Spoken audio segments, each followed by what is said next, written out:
Isto é uma escada? Não é, mas passa a ser.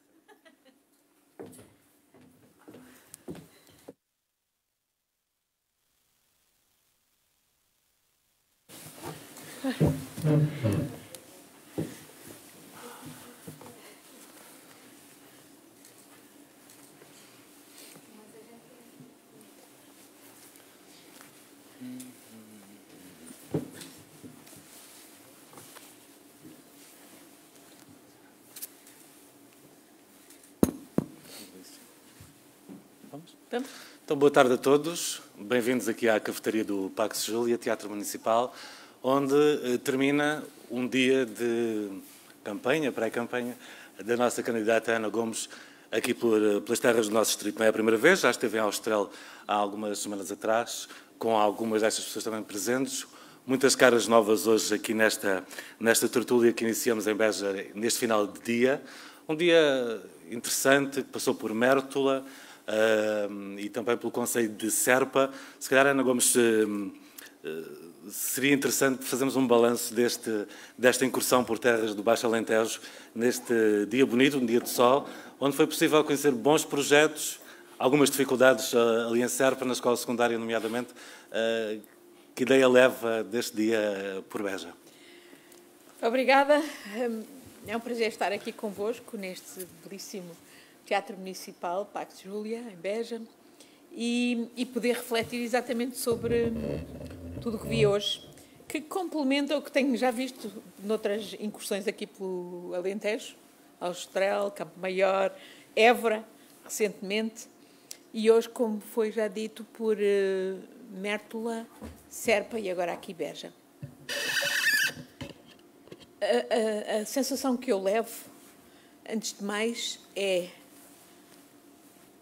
o palavrão que hoje está na moda, que é a resiliência de quem cá vive. O exemplo de resiliência de quem cá permanece, quem não desiste destas belíssimas terras, quem acredita que se pode dar a volta, que vale a pena viver, e hoje cada vez mais cidadãos se estão a dar conta do que é a qualidade de vida que aqui se pode ter, e que se pode ter saindo das grandes metrópoles do país e procurando as cidades médias, como é Beja, ou mesmo as vilas, como Mértola e Serpa. Serpa já é cidade. Serpa já é cidade. Sim, já disseram que tem cerca de 15 mil habitantes. E eu penso que uma das consequências desta provação, porque estamos todos a passar com a pandemia, é também o de redescobrirmos que há outra vida, há outra possibilidade de ter qualidade de vida investindo no interior, investindo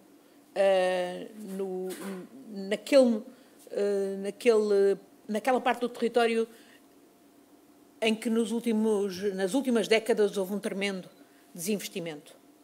E esse novo investimento tem que passar, é a minha percepção do que vi hoje, por uma verdadeira estratégia de repovoamento do território. Porque sem pessoas, o território não tem sentido.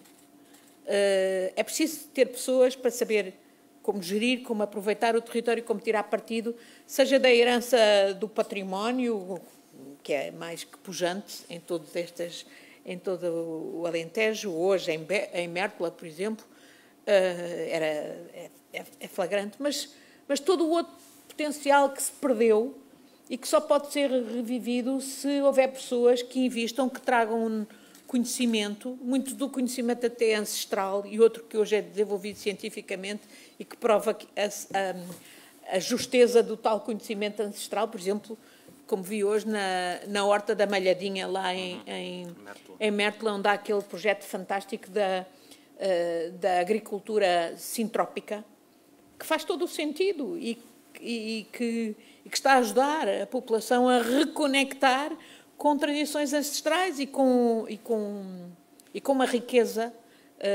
de biodiversidade e de qualidade dos solos, etc., que que as pessoas hoje já dão quase por perdida, quando de facto não está perdida, mas é preciso voltar a ela. E portanto, a principal lição que eu daqui levo, e esta fase, chamou-lhe pré-campanha, é numa campanha muito atípica. Hoje estamos no dia em que o Sr. Presidente da República marcou as eleições e ainda continua a alimentar o tabu sobre se ele próprio será candidato ou não, um tabu de polichinelo, porque é evidente que todos sabemos que ele será candidato a um novo mandato. Mas é uma campanha atípica porque estamos, obviamente, constrangidos pela pandemia e, por isso, não podemos estar muitos nesta sala e, por isso, a minha própria movimentação para ir conhecer os problemas das diversas localidades do país e os bons e maus exemplos são também muito restritos. Apesar de tudo, vale sempre a pena. Vale sempre a pena, é o que eu retirei da visita ainda há pouco tempo à Austrália e a Campo Maior, a Évora, agora este dia aqui. Vale sempre a pena ir contactar com as pessoas que estão no terreno, ir ouvir delas as experiências, as percepções dos problemas que existem. Hoje toda a gente fala, obviamente, das questões da saúde, que são nacionais, mas que são questões nacionais, mas que depois têm uma expressão particular em cada uma das localidades. Ainda agora, falando ali com o nosso Presidente da Câmara de Barrancos, vínhamos a discutir exatamente as especificidades de Barrancos e como eles, por exemplo, têm várias vezes, para efeitos de apoio médico, recorrer à Espanha. Que se calhar em muitos aspectos é positivo e é sinal de uma boa cooperação transfronteiriça, mas, por outro lado, também diz muito da nossa perda até de noções de soberania, da autonomia estratégica, digamos, que são questões que a pandemia hoje cada vez mais põe na agenda nacional e europeia. E depois a outra coisa que leva é exatamente os bons exemplos, as boas práticas, dessa resiliência que não faz as pessoas baixar os braços, que faz muita gente de todas as gerações acreditar que é aqui que querem viver, é aqui que querem desenvolver os recursos que há e outros que ainda, se calhar, ninguém sabe que existem, mas que podem dar a volta ao território e, no fundo, servir uma estratégia nacional para o país. E eu sinto-me sempre mais enriquecida, tendo aprendido com os meus interlocutores de um dia como hoje, ou dos outros dias que aqui tenho passado no Alentejo e por todo o país, porque acho que o papel de quem elegemos para a Presidência da República não pode ser um papel meramente decorativo ou recreativo. Tem que ser um papel de intervenção e de intervenção que faça a diferença para mudar o que precisa de mudar. E isto, naturalmente, em respeito dos poderes que a Constituição confere a quem elegemos para a Presidência da República. Mas nós não elegemos, por sufrágio universal direto, uma pessoa para a Presidência da República para ser um verbo de encher. É para fazer uma diferença na interação com os outros órgãos de soberania, designadamente com os órgãos com o Governo, que é quem governa, isso é claro, não é o Presidente que governa, é o Governo, mas tem que haver uma interação, uma cooperação leal, uma interação que se pode fazer, por vezes, por via mais discreta e privada e outras vezes por via mais aberta. A mesma coisa com o órgão legislativo, com a Assembleia da República, e a mesma coisa também com os órgãos, por exemplo, como os tribunais, que são fundamentais para que o Estado de Direito no nosso país não seja também uma mera formalidade, que haja realmente justiça e que os cidadãos se revejam nos órgãos da democracia. E eu penso que isto esta ação interventiva do Presidente da República, no respeito dos poderes constitucionais, mas sem se demitir de ter uma ação proativa como garante do funcionamento das instituições democráticas, É particularmente importante quando estamos num momento em que percebemos os desafios, mas também as oportunidades que se abrem ao país, designadamente com os elevadíssimos fundos europeus que vão ser postos à nossa disposição e em que é fundamental que os gastemos bem, que os apliquemos bem, estrategicamente, e também quando sabemos que é também a própria democracia que está sob ameaça. E não é um processo exclusivo de Portugal, é um processo que vemos a nível global, que vemos a nível europeu, mas que não podemos negar que também se faz hoje sentir no nosso país. Temos, ainda há dias, por exemplo, em Évora, a senhora reitora da Universidade de Évora me dizia que a Universidade tem 7.500 estudantes e dos quais 1.500 são estudantes estrangeiros. Qual é o impacto das tiradas xenófobas, racistas, a incitar, no fundo, o ódio que se ouve a certas forças políticas, inclusivamente a uma força política que quer ter um candidato à presidência da República? Qual é o impacto, ainda agora em Serpa, diziam que há cerca de 2.000 trabalhadores estrangeiros para fazer tarefas vitais na agricultura e que se estão cá é porque, obviamente, não há só empresas a ganhar dinheiro à conta de os trazer para cá, mas há reais necessidades no mercado do seu trabalho. A maior parte desses trabalhadores são estrangeiros. Eu sei que vivem em condições muitas vezes terríveis, que é dramático que, de facto, o Estado português não se organize melhor para impedir, porque, no fundo, é um esquema de dumping fiscal, de dumping social, contra os próprios trabalhadores portugueses, naturalmente, e, obviamente, põe em causa os direitos básicos dessas pessoas, se vivem em condições indignas. Mas como é que essas pessoas se hão de sentir se há todo um discurso xenófobo neste momento em curso? E é um discurso que realmente quer pôr em causa a democracia. Aliás, eles não escondem, eles querem pôr em causa a Constituição e querem pôr em causa o regime democrático. Todas estas forças populistas, racistas, xenófobas, fascistas têm um propósito que é acabar com a democracia e pôr de novo de pé um projeto autoritário. Nós vivemos 48 anos sob ditadura. Em breve, estaremos em 2022, estaremos a completar mais anos de vida em democracia do que em ditadura. É um grande momento para pensarmos no rumo estratégico para o país. E eu penso que esse é também o papel de quem elegemos para a Presidência da República. E isto é tão mais importante quando nós sabemos que o nosso país tem que ter futuro. Estamos numa zona onde toda a gente hoje me falou que o grande desafio é esse, o do repovoamento, o da fixação das populações, o de dar condições aos jovens para fazerem família. Isso significa ter empregos decentes. Já nem sequer é uma questão de qualificações, porque hoje os nossos jovens têm, felizmente, em geral, boas qualificações. É terem oportunidades de realização pessoal e profissional aqui, no nosso país, não a ter que emigrar, a continuar a emigrar e, dessa maneira, deixar o nosso país cada vez mais em declínio, por falta das qualificações que eles têm e por falta da reposição demográfica, que se eles cá estivessem, obviamente, seria assegurada. Eu acho que esse é o grande desafio para a nossa geração, para a minha geração e para as gerações daqueles que hoje já são adultos, é dar oportunidades aos jovens, hoje, aqui, neste país. Esse é o grande desafio. E eu tenho a certeza, sendo eu já da terceira idade, que se nós dermos oportunidades aos jovens aqui, estamos a fazer felizes os pais e os avós. Porque, obviamente, não faz sentido que hoje a maior parte dos jovens sinta que não tem as oportunidades que os seus pais e avós tiveram.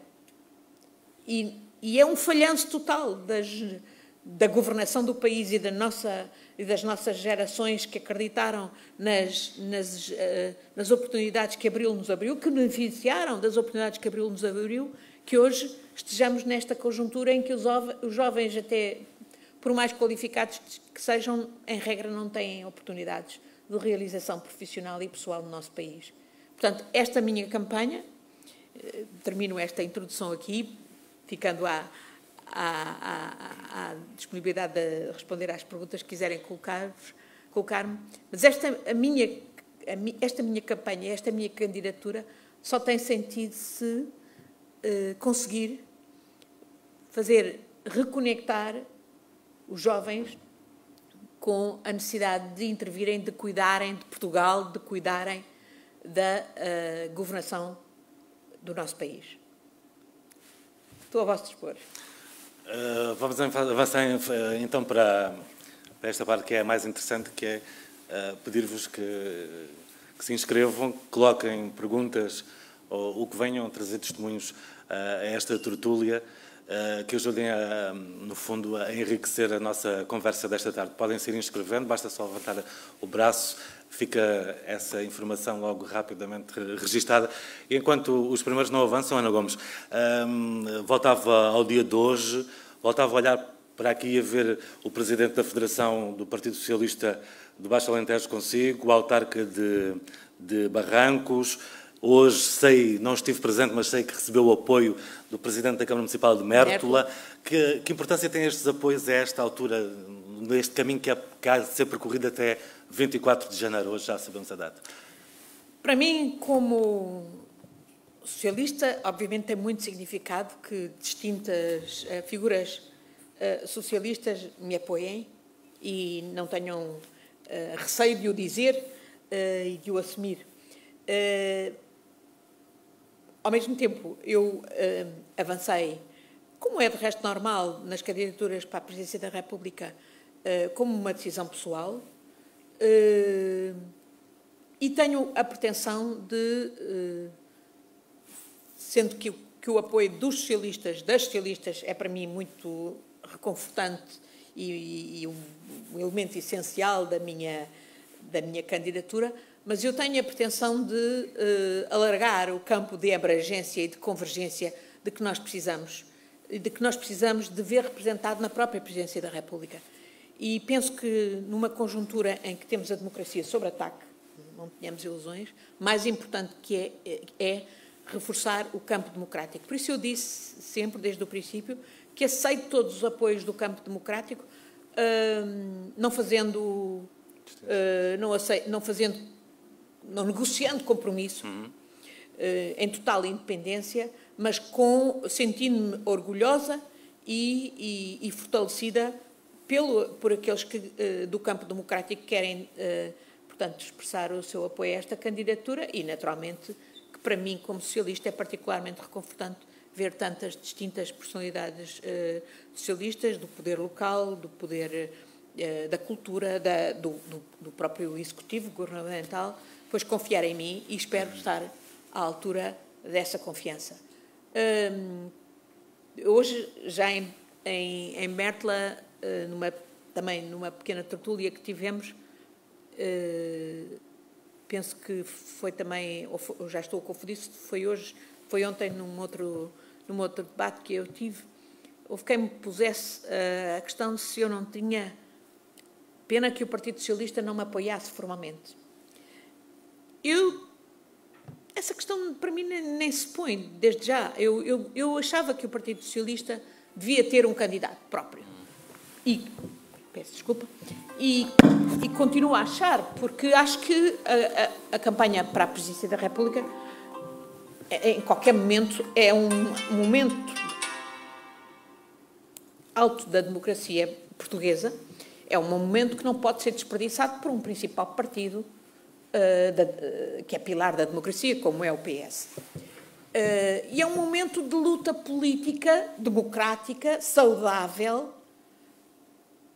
que só vai reforçar quem quer que venha a ser eleito para a Presidência da República.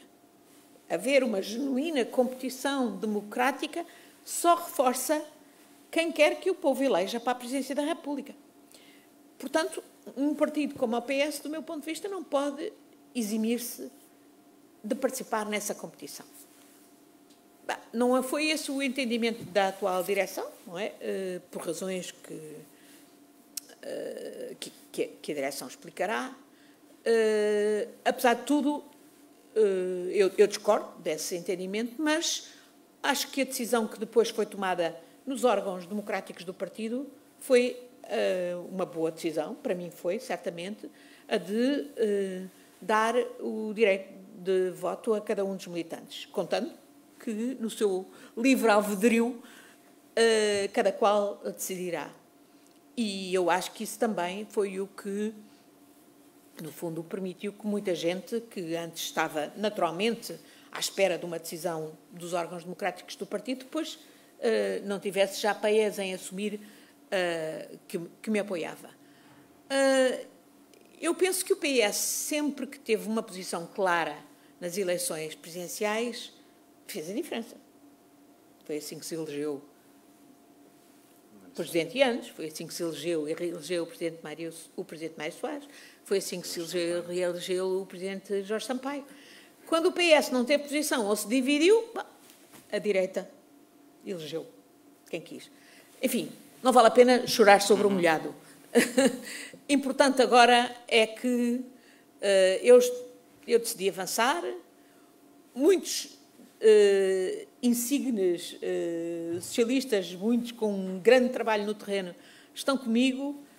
É um orgulho, é pelos ideais do Partido Socialista que eu aqui estou. Esses ideais, do meu ponto de vista, servem o país, porque eu não concebo que um partido da democracia não ponha em primeiro lugar exatamente o que são os interesses do país. Os interesses do partido não fazem sentido se não servirem os interesses do país.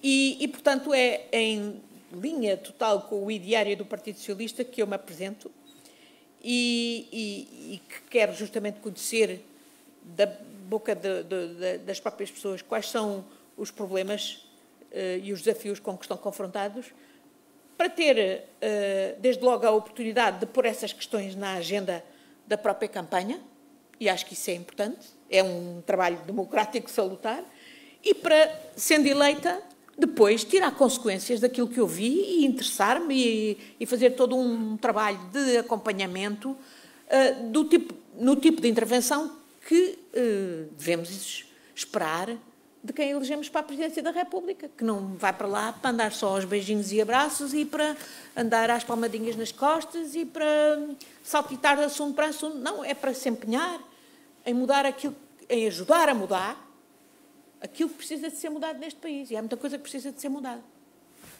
Muito bem, vamos partir então para os contributos. Jorge Cameira. É a primeira intervenção. Não sei se há microfone. Vamos aguardar. Entretanto, eu relembro, o Jorge Barnabé, salvo erro, pela que estou a ver, tem com ele as proposituras da candidatura, que é também uma parte mais administrativa, mas fundamental. Muito importante, sem a vossa assinatura não há candidatura. E dos amigos, e da família. Exatamente. Uma das consequências desta campanha atípica com as restrições da pandemia é que, obviamente, agravam-se as condições para recolhermos as assinaturas que são necessárias, que são de lei. 7.500 no mínimo. E naturalmente que para quem não tem à partida uma estrutura partidária e que no fundo teve que construir uma organização na base da boa vontade de amigos e de conhecidos, é mais difícil. E por isso eu faço suas as minhas palavras de apelo a que subscrevam a candidatura, porque é realmente importante, porque sem a vossa assinatura não há candidatura. Jorge. Ora, eu considero que a candidatura da doutora Ana Gomes, aqui no Distrito de Beja, uma candidatura importante, porque é abrangente, é uma candidatura suprapartidária, como eu disse, abrangente e não partidária. Isto é importante em relação a dúvidas que possam existir aqui em Beja em relação a esta candidatura. Portanto, é um apelo que terá que ser feito sempre por cada um de nós, a todos, por esta candidatura, que é suprapartidária, não vinculada a um partido e, portanto, tem todas as condições de aqui no Alentejo vingar. Realmente, a doutora Ana Gomes tem muitos amigos que o suportam. por exemplo, isto sempre fora, sem nenhuma vaidade, eu arranjei, constituí um grupo de apoio só na Gomes, tem neste momento 26 mil pessoas, a nível nacional e internacional, e por isso estou aqui em Beja, obviamente, a dar o apoio aqui à doutora Ana Gomes. Agora, a questão aqui de Beja. A doutora Ana Gomes, quando for Presidente da República, vai-nos ter à perna, inclusivamente, para tentar resolver os problemas que temos aqui em Beja. Temos aqui problemas gravíssimos e esse do despovoamento é um deles, mas é decorrente dos outros todos que eu vou dizer. Primeiro, o problema que nós temos aqui, vários, eu não vou dizer o primeiro, o segundo ou o terceiro. Primeiro, que temos aqui um aeroporto novo, que está a servir para ser desmantelado os aviões. Podemos até assistir agora, diretamente da rua, da estrada, o desmantelamento dos aviões. A questão do acesso de Beja a Lisboa para via férrea, pode não acreditar, mas o autocarro, o comboio, nós vamos, é um comboio do Faroeste, nós vemos que um dos Faroeste é um comboio desses. Portanto, isto tem que ser resolvido, o acesso da via férrea. Houve um candidato do Partido Socialista que prometeu que a partir de 2030 isto estaria resolvido, mas entretanto ele foi para Estrasburgo, agora não sei se é 2030. Portanto, este assunto da ligação férrea eletrificada de Beja para Casa Branca tem que ser resolvido. O Sr. Presidente da República, Ana Gomes, quando for, tem que fazer o favor de olhar logo para este assunto. A outra questão, para mim, que tem a ver com a saúde coletiva das pessoas aqui do Baixo Alentejo e com o coletivo produtivo em geral, é a questão das culturas intensivas. Quanto a mim, é a minha opinião pessoal, oxalá que mais pessoas ainda sigam o mesmo, nós vivemos aqui uma autêntica tragédia aqui no Baixo Alentejo. Porque estamos a assistir aqui a penetração de cultura de olivais e pomares e amendoeiras e vinha intensiva que subsiste à custa da água do Alqueva, que quanto a mim não foi criado o Alqueva para as culturas intensivas, foi para outros fins, para aqueles fins daqueles produtos que estamos a importar, por exemplo, das cenouras que vêm da Holanda, que pode ser produzido aqui maciçamente. Portanto, as culturas intensivas geram produtos que nós consumimos que têm uma componente química. Portanto, não são produtos naturais. Eu vou dizer, podem criticar à vontade. Eu, em minha casa, não consumo azeite dos olivais intensivos do Baixo Alentejo. Eu consumo azeite de Trás-os-Montes. E porquê? Porque em Trás-os-Montes não há cultura intensiva, porque a cultura intensiva vinga nos terrenos planos, por causa das tubagens que trazem a água do Alqueva. Portanto, Sr. Dr. Ana Gomes, quando for Presidente, faça o favor de olhar para estes assuntos aqui do Baixo Alentejo. E esses três assuntos que eu invoquei faz com que as pessoas não venham ver para aqui, porque sabem aqui que a qualidade de vida não é só o ar puro, a natureza na primavera, as flores, o bonito por aí fora. Portanto, este é um assunto importante. Outro assunto importante, eu não vou esquecer este, é a questão do nosso hospital. O nosso hospital é um hospital antigo, necessita de remodelação, reestruturação. É absolutamente lamentável o que se está a assistir neste momento, concretamente nas urgências aqui do Hospital de Beja, que atende todo o Baixo Alentejo, é um hospital que não tem condições nenhumas, e eu também pergunto assim, quem é um hospital desses, quais são os médicos que querem vir para viver para cá? Portanto, as coisas estão todas interligadas. Isto passa por um Presidente da República que pressiona o Governo para olhar para o Baixo Alentejo, para ter aí populações e provocar um desenvolvimento total e geral aqui do Baixo Alentejo. Amigo Jorge, eu não preciso de ser Presidente da República para falar em alguma dessas questões. E garanto-lhe que, se for eleita Presidente da República, com certeza que vou continuar a falar e pelo contrário, não será só falar, será justamente pôr ao serviço das decisões estratégicas que esses assuntos comportam toda a influência da magistratura presidencial, por diversas formas. E vamos às diversas questões. O aeroporto. Eu estou convencida que numa análise estratégica do território que mais condições tem para o tal grande aeroporto que substitua a Portela e que tenha o potencial de ser um hub intercontinental, minimizando o impacto ambiental, porque sabemos que há impacto ambiental em todo lado, que certamente Beja tem essas condições. Até porque já cá tem o aeroporto, a estrutura, o grosso da estrutura. Devo-lhe dizer que já tenho discutido isto, até com responsáveis governamentais. E espero que a decisão acertada que foi tomada, ou que está a ser tomada, que acabou de ser anunciada pelo Ministro Pedro Nuno Santos, de aproveitar até este compasso de espera imposto pela pandemia na aviação civil, tendo já levado ao pedido de uma avaliação ambiental estratégica para a possibilidade do tal aeroporto do Montijo.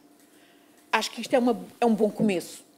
É um bom começo para ser reavaliada os impactos ambientais do tal projeto do Montijo, que eu acho que eram bastante negativos, para uma zona de grande importância para a ecologia do próprio estuário do Tejo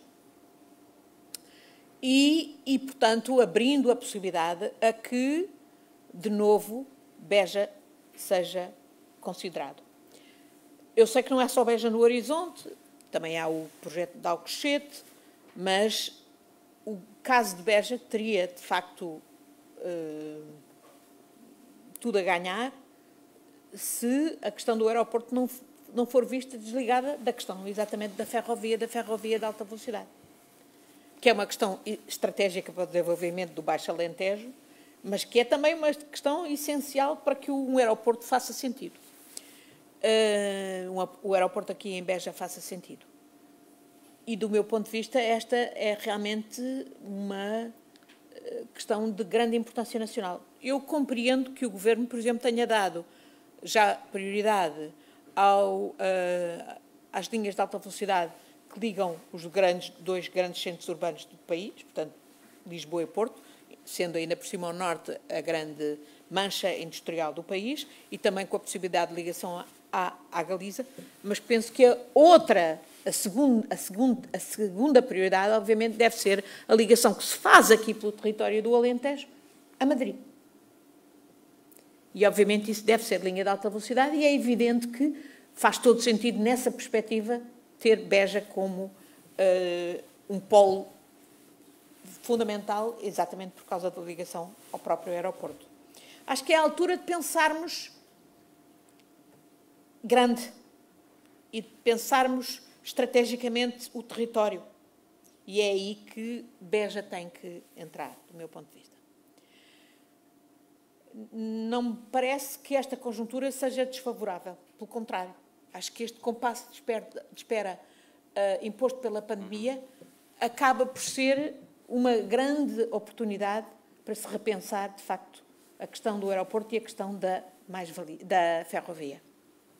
E é claro que depois há outra dimensão a que a ferrovia também está ligada, que é a questão da ligação de Sines. Eu sei que é para o transporte das mercadorias, que não precisa de ser alta velocidade, obviamente, mas que tem que ter também ser equacionada exatamente, e eu sei que o projeto vai avançar, de ligação ferroviária, mas não pode ser desligado também de uma concepção estratégica em relação a isso. Depois há a questão, sim, da agricultura intensiva, que eu acho que é um desastre, por tudo o que eu tenho ouvido. Pode servir interesses de curto prazo, ou de algumas pessoas, que aliás nem parece que sejam tanto operadores portugueses, parece que são sobretudo os estrangeiros que estão a ganhar, com a desvantagem de, ainda por cima, a mais-valia nem sequer ficar cá. Porque é tudo transportado a granel para a Espanha e depois processado lá. E cá ficam as consequências desastrosas para a biodiversidade, para a qualidade dos solos, para a qualidade e para a quantidade dos aquíferos, até para o património arquitetónico, não é? Ainda outro dia em Austrália, aqui com o Presidente Nelson, ouvimos contar casos de destruição de património arquitetónico à conta do rasar dos terrenos para permitir a dita agricultura intensiva. Eu eu não fiquei quieta e tenho andado a falar nisso, e já sei que incomodei a várias pessoas, até dentro do Partido Socialista, porque, infelizmente, não posso ignorar que, se calhar, foi dentro do próprio Partido Socialista que alguns dos principais responsáveis, por ação ou por inação, permitiram que esse tipo de culturas florescesse. E essa é talvez a melhor demonstração da minha isenção. Eu sou socialista, sem dúvida, mas nunca me coibi de criticar os socialistas quando penso que eles merecem críticas. Porque o meu nível de exigência para com os socialistas é muito mais elevado em relação aos outros partidos. E mais, eu não tenho a percepção que toda a política se esgote nos partidos. Acho que os partidos são elementos essenciais da democracia. Acho que, ao contrário dos que tentam dizer que eu sou populista, eu defendo a regeneração das instituições da democracia, e a começar pelos partidos políticos, porque sem partidos políticos não há democracia. E é por isso que eu própria acho que os socialistas têm que ser autocríticos, ter orgulho do que fazem de bem e também aceitar que há coisas que fazem menos bem ou mal e, portanto, corrigi-las. E, portanto, nunca demitirei de fazer essas críticas, se for o caso disso, como nunca deixei de o fazer até hoje.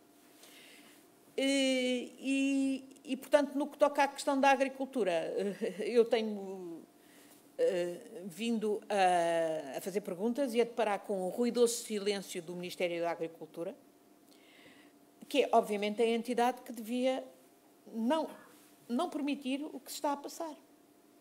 E que toda a gente que eu ouvi aqui no Alentejo expressa a sua inquietação para as consequências, designadamente da sustentabilidade, também da sustentabilidade ambiental e das atividades agrícolas, quando ainda por cima é possível ver que há alternativas. Ainda hoje vimos em Mértola, com aquele magnífico projeto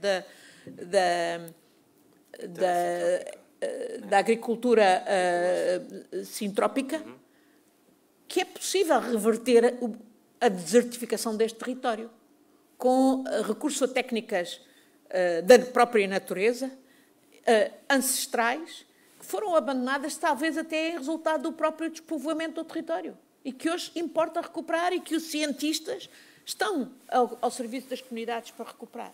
Portanto, há alternativas. Não nos venham com a cena de que não há alternativas, e há alternativas com rentabilidade. E ainda por cima, faça projetos que não são rentáveis e que têm consequências desastrosas para o nosso país e com os quais não podemos continuar a contemporizar. Relacionado, falámos da agricultura, mas podíamos falar também da água. E, por exemplo, eu ainda recentemente estive com especialistas ambientais que têm uma grande preocupação com o desperdício e a deterioração da qualidade da água no nosso território, com a desertificação do nosso território. Uma das preocupações de António Guterres, secretário-geral da ONU, é justamente com o processo acelerado de desertificação da península em que nós nos inserimos, por muitas políticas erradas, designadamente aqui na nossa vizinha Espanha, a que nós não podemos ser indiferentes, porque nós sofremos as consequências dela. E ainda hoje, por exemplo, com o Presidente da Câmara de Mértola, eu conversava sobre as questões não apenas da quantidade da água do Guadiana, mas da qualidade da água do Guadiana, que fez com que, por exemplo, boa parte da fauna piscícola desaparecesse. E que são questões que têm que ser equacionadas, têm que ser ouvidas os responsáveis locais para as estratégias nacionais de resolver esses problemas, que no caso concreto, em relação à questão das águas, passa pela relação bilateral com a Espanha e passa por fazermos Espanha respeitar o enquadramento ambiental europeu, que hoje não respeita. E não podemos pensar que os espanhóis vão respeitar se nós próprios não nos dermos ao respeito, se nós não exigimos que eles respeitem. Aqui há um problema de atitude, de soberania, digamos, nacional, de defesa da autonomia estratégica nacional, em que nós temos que fazer valer, no plano externo, aquilo que é o direito europeu. E, olha, essa também é uma matéria onde eu acho que, como Presidente da República, posso fazer uma diferença. Nós não ouvimos o Presidente da República atual fazer qualquer diferença no tratamento diplomático, naturalmente, civilizado, dialogando com os nossos hermanos. Mas estas questões têm que estar na agenda. Têm que estar na agenda, são prioritárias. A última questão que me colocou... Era o Alqueva também. O Alqueva e a questão da água, por exemplo, em Campo Maior, ainda recentemente falávamos do potencial do desenvolvimento do hidrogénio verde, que é um projeto do atual governo, do meu ponto de vista, que merece todo o apoio, que se integra também num projeto europeu e em que faz todo o sentido. Eu sou contra aquele lobby que é, por acaso, representado por muitas pessoas que são do lobby do nuclear, cá em Portugal, é pequeno, mas existe, e que são os principais críticos desse projeto do hidrogénio verde. Eu acho que o projeto do hidrogénio verde faz todo sentido num país como o nosso, onde, obviamente, o grosso do investimento inicial tem que ser público, porque os privados não o vão fazer. E tem que ser público para tornar a tecnologia rentável. Mas acho que um país como o nosso, que tem, apesar de tudo, ainda os recursos de água que tem, e, sobretudo, um recurso que hoje desperdiçamos, que é a energia solar e a eólica, etc., já usamos muito, mas ainda continuamos a desperdiçar muito, pois faz todo o sentido, por exemplo, o gasoduto, que hoje é alimentado com gás natural, vindo da Argélia, que passa lá ao pé do Caia, em Campo Maior, em vez de ser alimentado com gás natural importado, passa a ser alimentado com hidrogénio produzido lá mesmo. E, portanto, a partir dali, exportado para toda a Europa. Estas são questões estratégicas para o país, em que as decisões, em última análise, são de quem nós elegemos para governar, mas em que tem que haver uma articulação leal, frontal, clara, com a Presidência da República, e onde a Presidência da República pode exigir a sua magistratura de influência, se conhecer os problemas do país, e pode exigir que as autoridades locais sejam envolvidas nesses processos de diálogo, de negociação, etc., que os pontos de vista delas sejam ouvidos. Ainda hoje me diziam em Mértola que ninguém nos ouve nessa matéria, por exemplo, das questões das negociações, por exemplo, sobre os rios com Espanha. Ora, é absurdo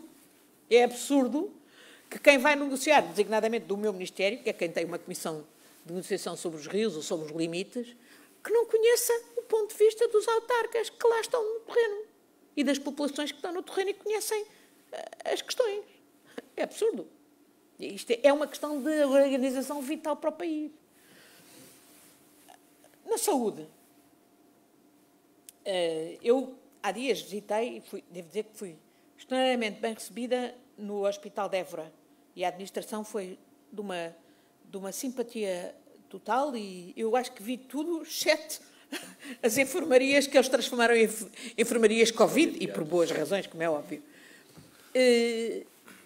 E o que me disseram, e eu devo dizer que ali, como também há dias em Coimbra, onde também visitei o Hospital Central da Universidade de Coimbra, antes de mais tenho que dar um testemunho de aplauso e de agradecimento aos nossos profissionais de saúde que estão a fazer milagres em condições limite, é que muitas vezes nem é a questão dos equipamentos, não é as camas, é as equipas de pessoal, porque a principal catanada que nestas últimas décadas foi dada, desde os anos 2000, todos os profissionais me dizem, foi dada no Serviço Nacional de Saúde, foi sobretudo aos recursos humanos. Quer dizer, nós todos temos um serviço, um sistema de saúde, um orçamento para a saúde, 41% é para pagar aos privados. 41% do orçamento nacional para a saúde é para alimentar os privados. E, portanto, é desviado do Serviço Nacional de Saúde. E quem nos vale numa emergência destas é o Serviço Nacional de Saúde.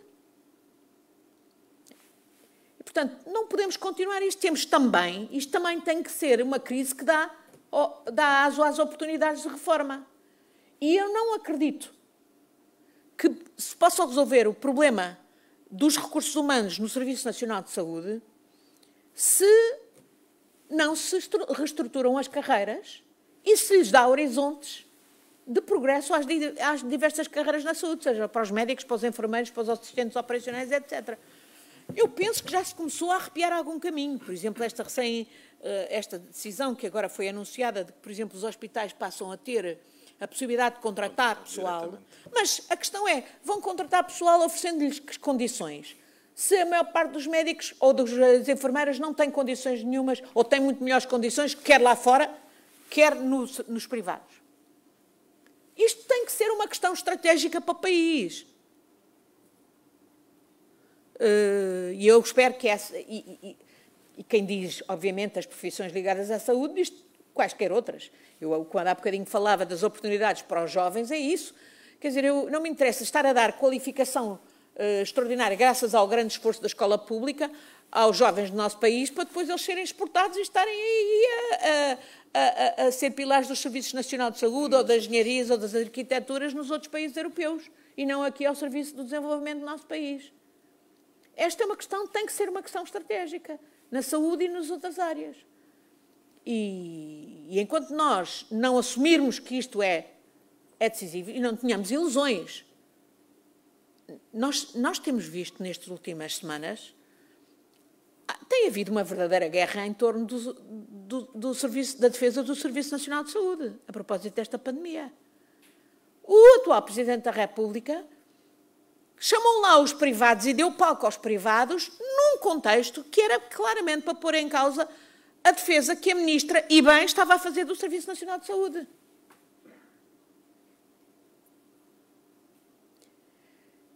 E a gente não se pode deixar iludir, e isto foi amplificado, obviamente, pelos mídia.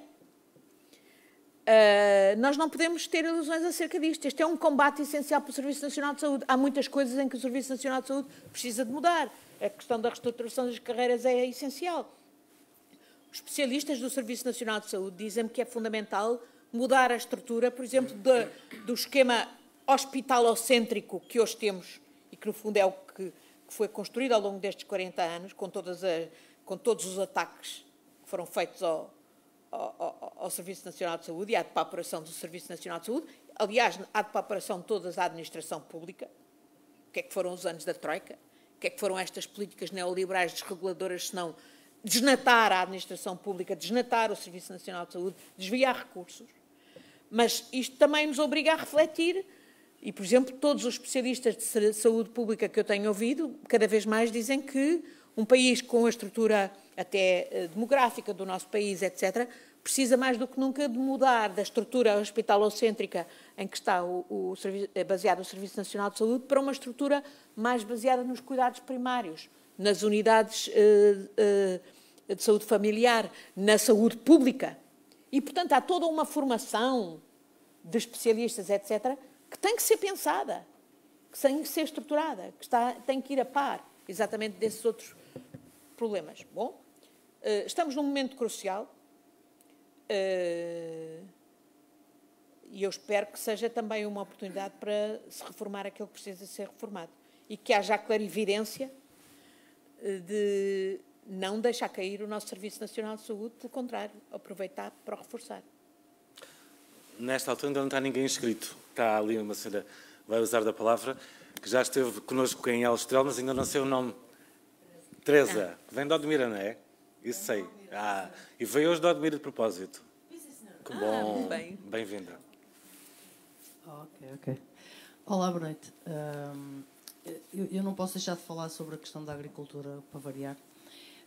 E fazia aqui nota de duas questões. Uma... Eu não sei se tem noção de que um dos grandes problemas da agricultura e que leva àquele jogo do empurra, que certamente já encontrou e vai encontrar por todo o Alentejo e provavelmente por outros sítios do país, em que ninguém, na verdade, é responsável. O Ministério da Agricultura empurra, as câmaras empurram, as áreas protegidas empurram, toda a gente empurra. E empurra porquê? Porque a agricultura continua a não precisar de licenciamento. Esse é o grande problema por trás, isto para quem trabalha na área e quem lida regularmente com estas questões, é o grande problema por trás da agricultura, é que só grandes projetos de enorme dimensão, e obviamente os promotores têm o cuidado estratégico de que os projetos, regra geral, não atinjam essas dimensões, só esses é que passam a ter alguma avaliação do ponto de vista ambiental. Todos os outros não precisam, e inclusive há muitos projetos que, não tendo qualquer processo de licenciamento, portanto, não é preciso pedir autorização a rigorosamente ninguém, simplesmente implementa-se. Mesmo quando têm que ter um processo de avaliação ambiental, fazem-se despercebidos. E eu conheço casos desses no Costa do Sudoeste, em que nós até, em alguns casos concretos, até alertamos para que aquele projeto se enquadrava no regime jurídico da avaliação de impacto ambiental, ou que não respondem, mas ninguém nos pediu nada.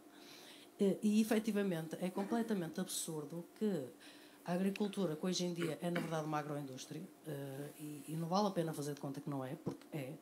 Isto já não é a horta do tio Manel, nessa altura fazia sentido, obviamente, que a legislação fosse o que era. Quer dizer, é absolutamente inacreditável que no século XXI, com todos os problemas que têm sido gerados pela agricultura, eu acho que o problema não está em ser intensiva, porque a agricultura sintrópica também pode ser intensiva. Tá? É este género de agricultura intensiva, e nós sabemos do que é que estamos a falar.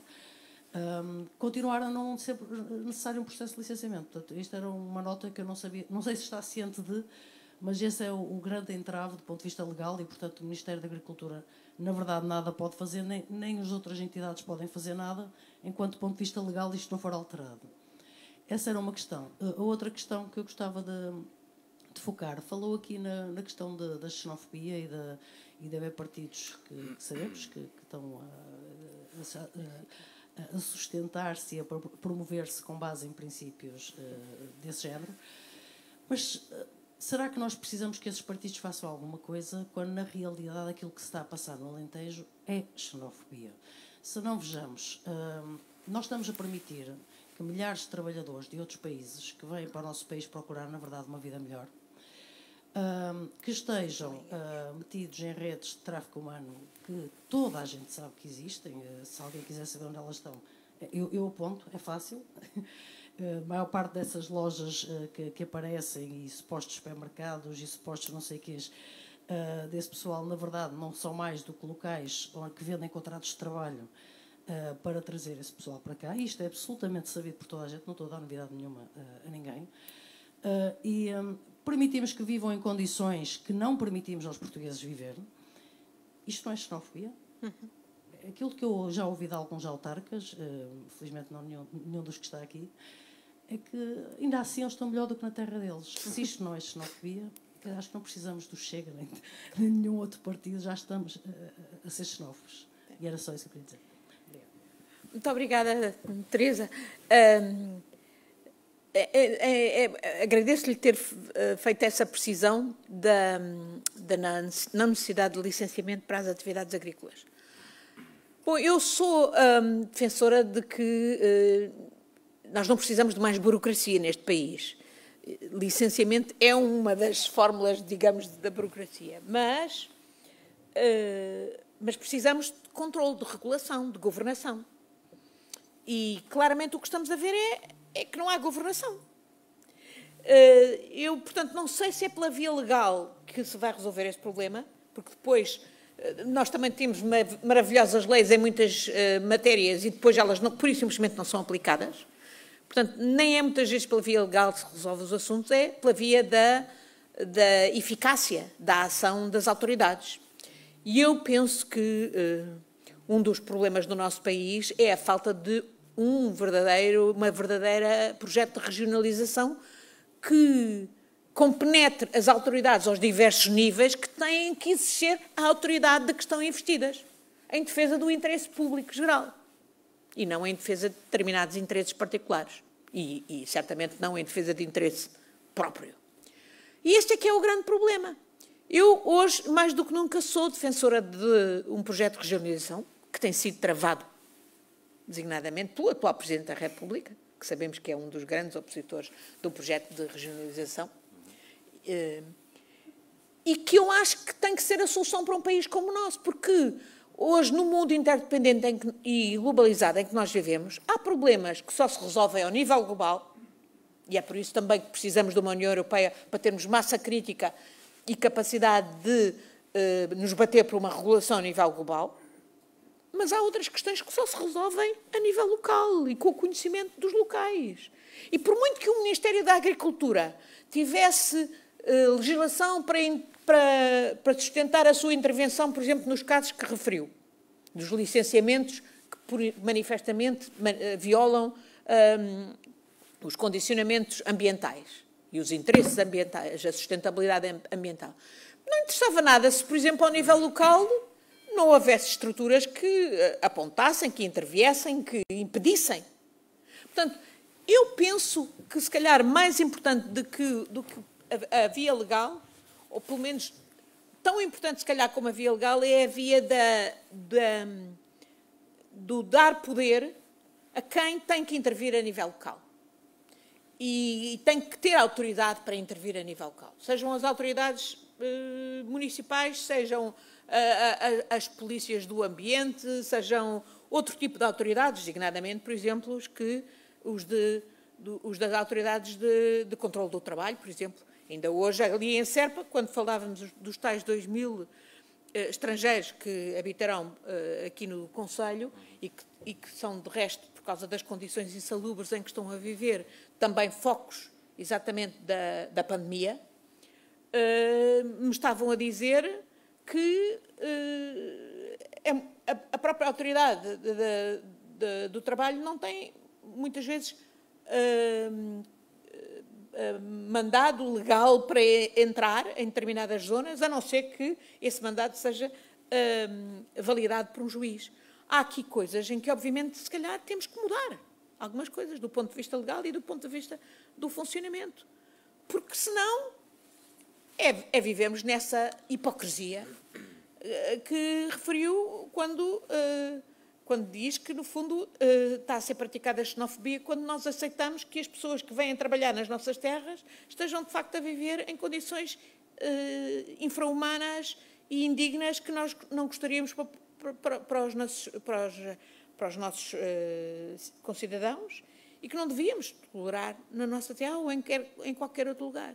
E que, de resto, e que sim, tem razão, são depois pretexto para o acerrar desses sentimentos xenófobos.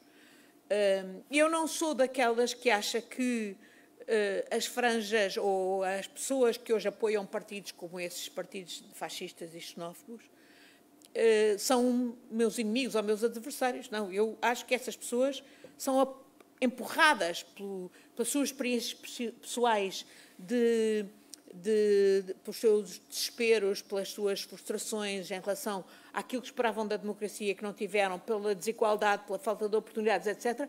É o desespero que as atira para as miragens simplistas dos populistas e para aspirar a esses tais projetos miríficos de salvação que esses charlatães apregoam. Eu acho que o meu papel e o papel de todos os políticos que querem, de facto, preservar a democracia no nosso país e de todos os cidadãos, não só os políticos, todos os cidadãos, é justamente desmistificar essas teses e impedir que essas situações de hipocrisia, de desigualdade, de verdadeira xenofobia continuem a ser praticadas. E eu acho que é fundamental denunciar essas situações. Eu espero, por exemplo, as situações que hoje se vivem, em particular na Costa Vicentina, com as explorações de hortofrutícolas e de estufas, não é?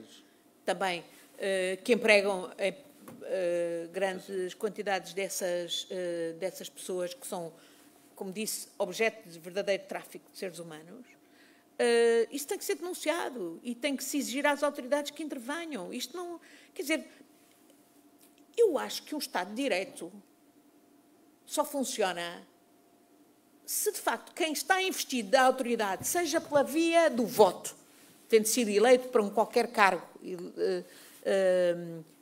a qualquer nível, seja pela via da competência que está investido como autoridade, a exerça em nome do interesse público. E acho que é aí que uma Presidente da República pode fazer toda a diferença. Nos termos da Constituição, quem é eleito Presidente da República é o garante do funcionamento regular das instituições democráticas. Isto não é uma fórmula para inglês ver.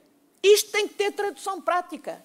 E se há autoridades que estão ali, que estão a ver, por exemplo, essas pessoas que trabalham nessas estufas, a serem discriminadas, a viverem em condições sobre-humanas, têm que ser chamadas à pedra e têm que atuar.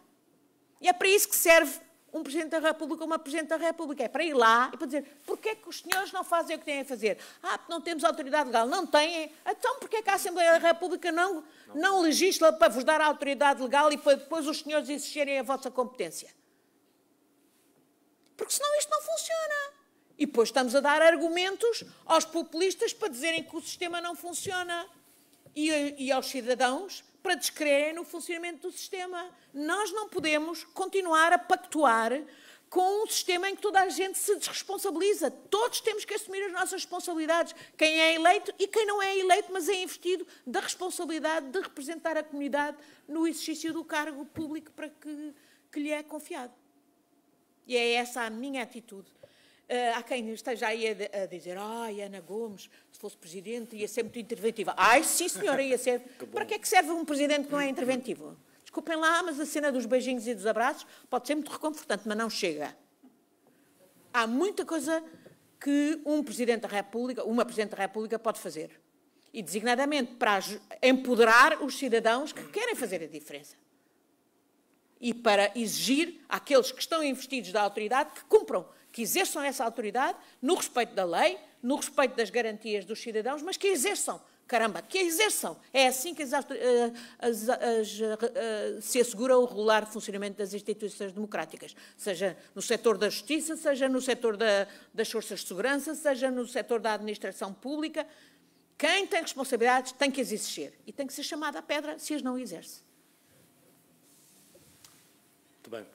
Não há para já nenhum inscrito, mas eu se calhar atrevia-me a lançar, e ia lançar o repto, mas pronto, já se inscreveu o Sr. Presidente da Câmara Municipal de Barrancos.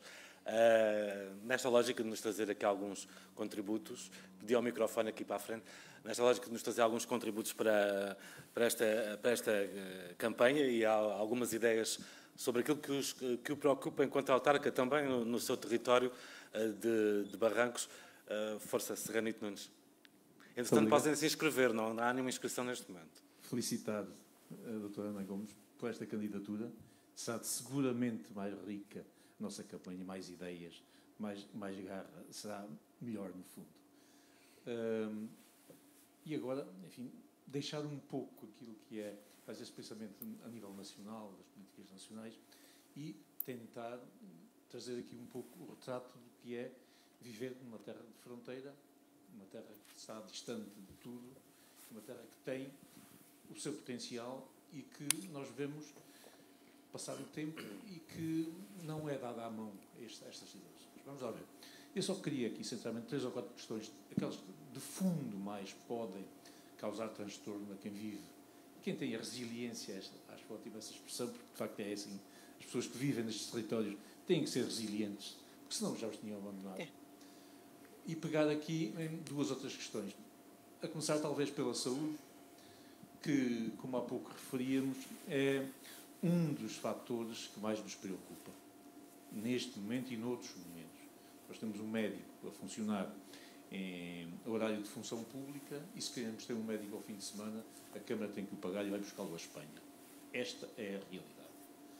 Se quiser falar da principal indústria do Conselho, que é, digamos que é baseada na DOP do porco preto, dos melhores presuntos nacionais, verificamos que o território tem dificuldade em criar os porcos.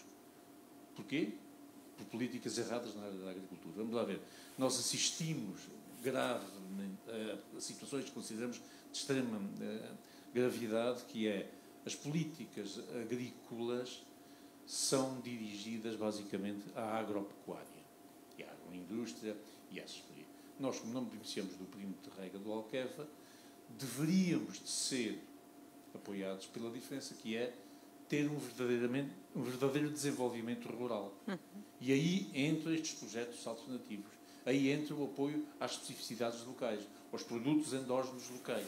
Aí entra um conjunto de... Mas para isso não há apoios. Quer dizer, nós assistimos ao crescimento e ao aparecimento de vacas, por exemplo, com um impacto tremendo no território e ambiental.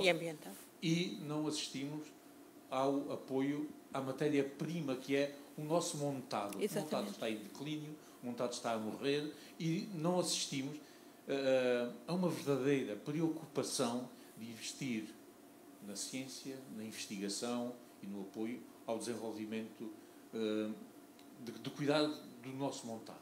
Quer dizer, se o montado desaparece, fruto ao que se diz das alterações climáticas, do conjunto de circunstâncias que temos que as perceber e temos que, no fundo, intervir para as contrariar, não vale a pena apostar em DOPs e fazer grandes parangonas dizendo que temos ali um selo de garantia para este tipo de produtos. Que não é assim, porque o essencial do porco preto, do porco ibérico, que é a matéria-prima, é o montado.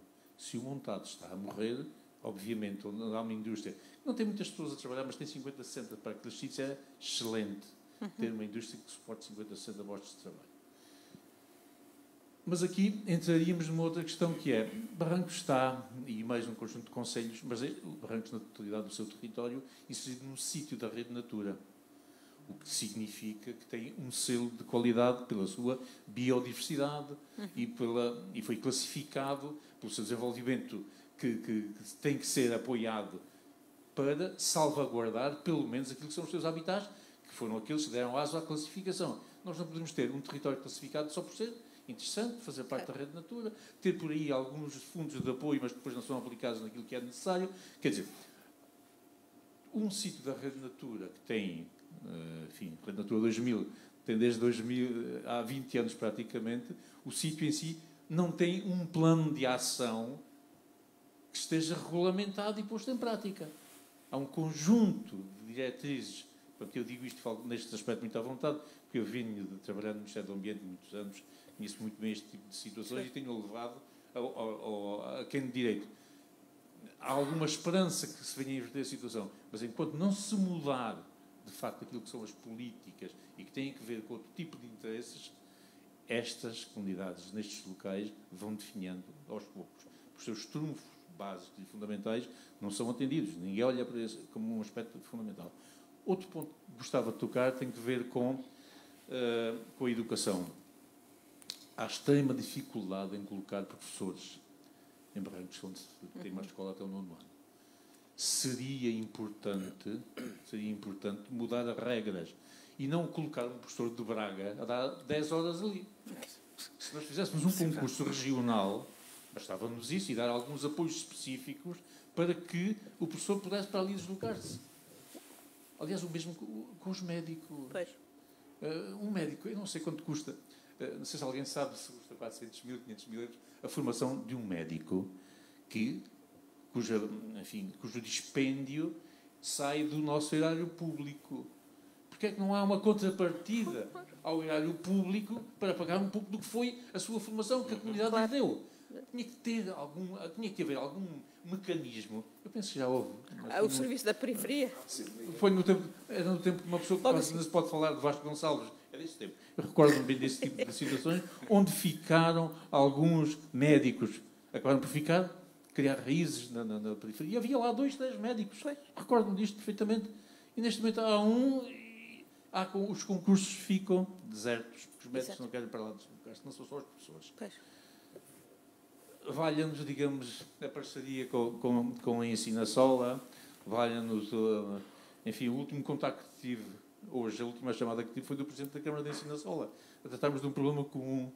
Ali também se passa, ali também há um afluente do Guadiana, onde as descargas são feitas de Rabugo, zona dos presuntos, e em que a nossa ribeira, há cerca de 3 semanas, vinha cheia de espuma, e que me diz o alcalde, porque eu envolvi-o nesta matéria, e levámos ao IPRON, enfim, todas as instâncias ambientais portuguesas e espanholas, mas ele diz-me, isto chega a um determinado nível e não passa dali. Nunca vamos alterar esta situação. Aí sim, os acordos que existem no papel e que dão a possibilidade de intervir, obviamente que nunca alguém nos irá perguntar o que é que se passa. O que se faz aqui transfronteiriço é uma coisa muito simples só. É cuidar, saber se o marco, ainda hoje isto se faz. Os presidentes das câmaras da proximidade da área envolvente, quer da Extremadura, quer da Andaluzia, juntamos-nos uma vez por ano, vamos ver se o marco está em condições. Quer dizer, nestes tempos, vamos lá ver, de Comunidade Europeia, de abolição de fronteiras, nós temos que nos juntar e fazer uma ata para dizer que o marco está em condições e que está ali a divisão da fronteira. Quer dizer, nós faltamos de rir, bebemos os copos e está ali. Achamos que é uma situação. E depois há outras questões, por exemplo, um projeto transfronteiriço em Espanha, por exemplo, o Interreg, é apoiado em Espanha a 75%. Em Portugal é a 50%. Quer dizer, nós somos um país rico, enfim, conseguimos negociar isto bem. Do tempo da Troika, o anterior quadro comunitário tem isso lá. Eu já chamei a atenção para esta situação. Bom, isto para não, enfim, não carpir mágoas, eu não gosto de ter, enfim, uma postura positiva perante estas questões todas, mas que cansa, bater sempre contra a parede, cansa. E, por exemplo, eu estou aqui, ainda tenho 110 km de estrada péssima para ir para casa, obviamente, não é? Porque amanhã é dia de trabalho. E é este percurso que um doente percorre de ambulância para chegar ao hospital. 110 km, cheios de curvas, e que chega aqui, enfim, se saiu de lá doente, imagino que chega. Como é que chega? É um pequeno, digamos que isto que estive aqui a dizer, é um pequeno retrato do que é o problema local, que sem apoios claros ao investimento local, sem apoios claros, nunca ultrapassaremos a situação. E há pessoas que ainda lá querem viver. Nós temos um conjunto de pessoas que querem lá viver. E para terminar, falo numa questão que é caricata, não é só a saída dos nossos jovens para os grandes centros ou para o estrangeiro. O caricato da situação é que alguns deles são filhos de famílias humildes e nós ajudamos fortemente a que eles façam a formação. Ou seja, investimos num jovem a saber que ele, quando tirar o curso, não pode lá ficar. Pronto, ajudámos, ficamos contentes porque ajudámos um jovem que os pais não tinham possibilidades de o fazer. Mas, não há retorno. Em termos de retorno, em termos de dizer, afinal, a nossa terra ficou mais rica porque tivemos aqui um jovem que é um investigador, que é um médico, que é um cientista, enfim, nada disso se passa, ou seja, estamos a pagar, ainda por cima, para ir enriquecer os outros sítios, para dar contributos profissionais dos outros locais. Pronto, eu ficava por aqui. Penso que é um pequenino retrato de um território que Alexandre Herculano chamava de um território. Ao longo de toda a fronteira estabelecia uma linha, que era o território do armamento. Uma linha. O armamento tem este tipo de problemas. O armamento, e que em tempos foi do armamento, porque era a linha de fronteira, e é a linha de fronteira de demarcação da nacionalidade. E é exatamente por isso que ele precisa de ser integrado numa visão de desenvolvimento estratégico do país e não desprezado. E não cuidar desses aspectos é, no fundo, desprezar esse território, que é essencial para definir o que nós somos hoje, como nação e como comunidade. E as questões da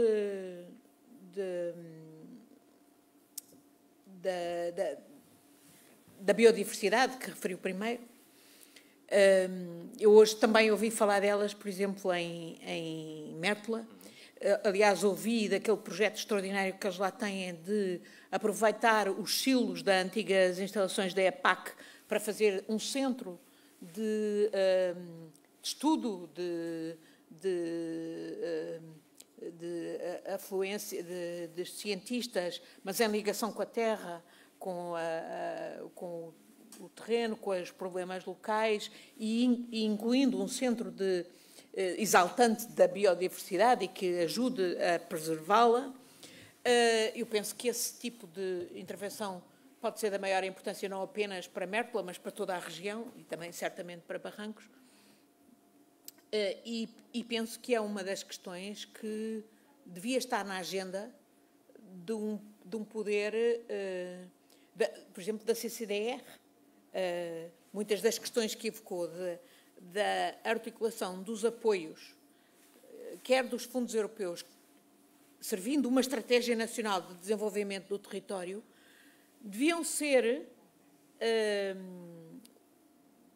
deviam passar pela ação da CCDR.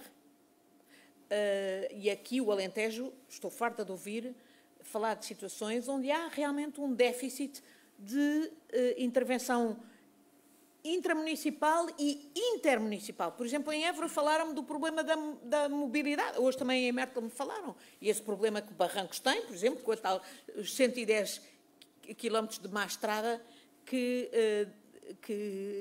um doente tem para percorrer se vem à procura do apoio médico que não tem localmente. É para isso que a CDR também podia ser, de facto, um centro de articulação fundamental entre as autoridades locais e as necessidades locais e depois as autoridades nacionais e europeias. Nesta matéria, eu penso que o Alentejo ainda foi, se calhar, o único sítio onde houve pelo menos uma tentativa de eleição genuína. Infelizmente não foi o caso no resto do país, onde foi tudo combinado. Do meu ponto de vista, foi uma perversão de uma oportunidade que efetivamente havia de dar representatividade à CCDR e dar, portanto, a possibilidade de serem aqueles mais bem qualificados para fazerem a diferença. O Alentejo, apesar de tudo, ao menos aqui houve alguma competição, agora há um nível de exigência acrescido. Eu espero que a CCDR faça a diferença para resolver muitos desses problemas que o Sr. Presidente acaba de evocar e que precisam de uma atenção especial.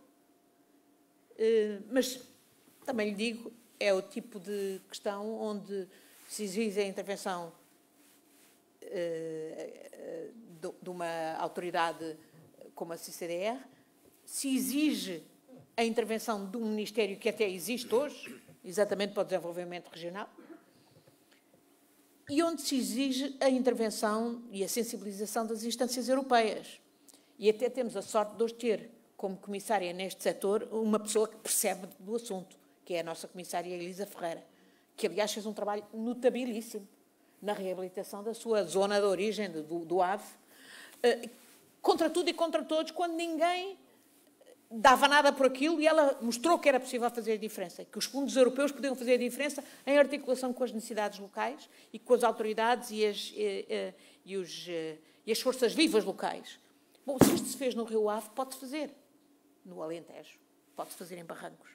E tem que ter uma ação multifacetada, desde a questão da mobilidade, dos transportes, à questão da saúde, à questão da educação, à questão das oportunidades de trabalho e de exploração dos saberes e das oportunidades dos recursos locais.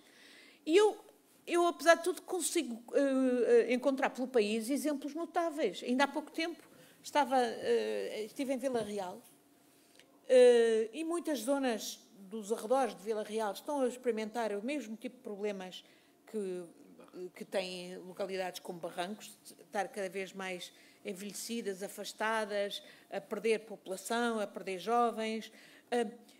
No entanto, há pessoas lá preocupadas com isso e a tentar fazer reviver.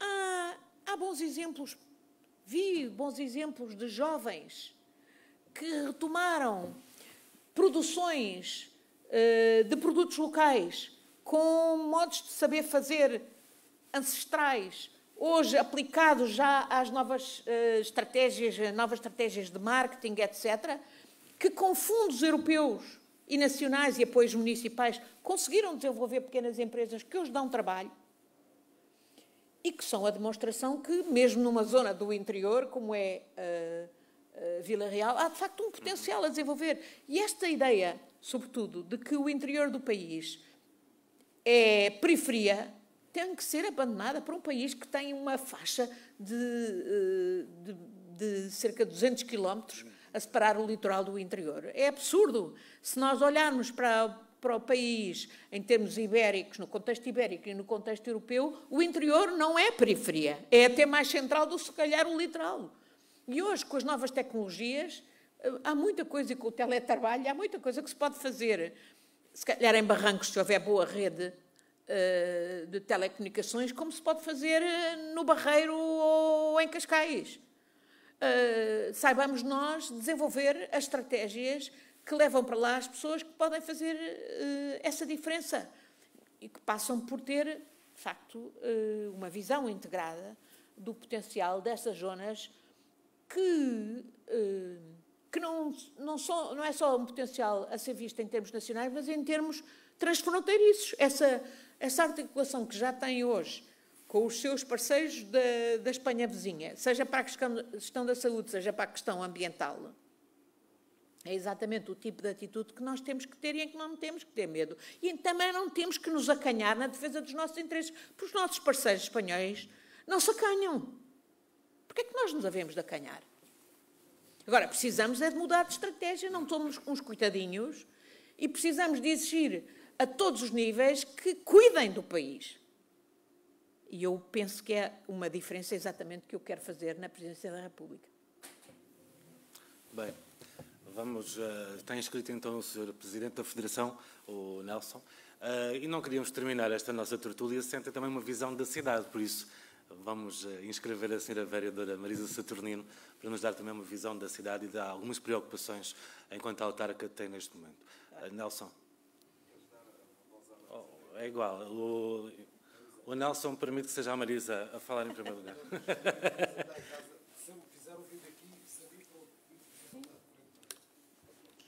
Temos só o problema do Facebook, não é? Para ser gravado, porque isto está a ser web streamed, portanto é melhor ser possam acompanhar-nos e ouvir a intervenção do Porque uma das consequências das restrições que temos é justamente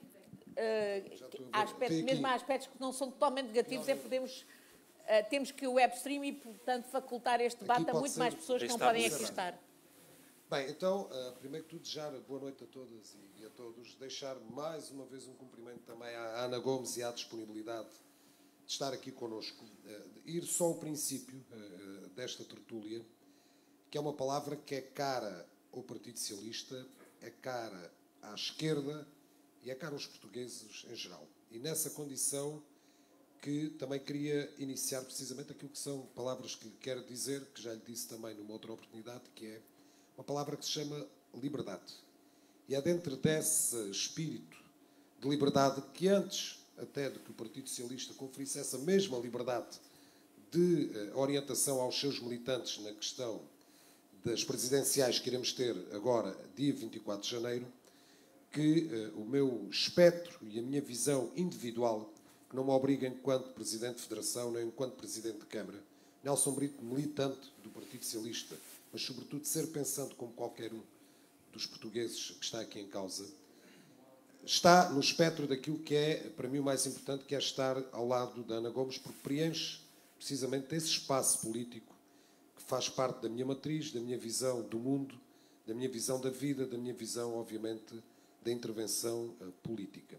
Por isso, dentro desse espírito de liberdade e com o grande significado dessa palavra, a minha orientação fez, ainda antes de o próprio Partido Socialista, e bem, de conferir essa liberdade que já tivemos a oportunidade de falar hoje, na primeira parte da manhã.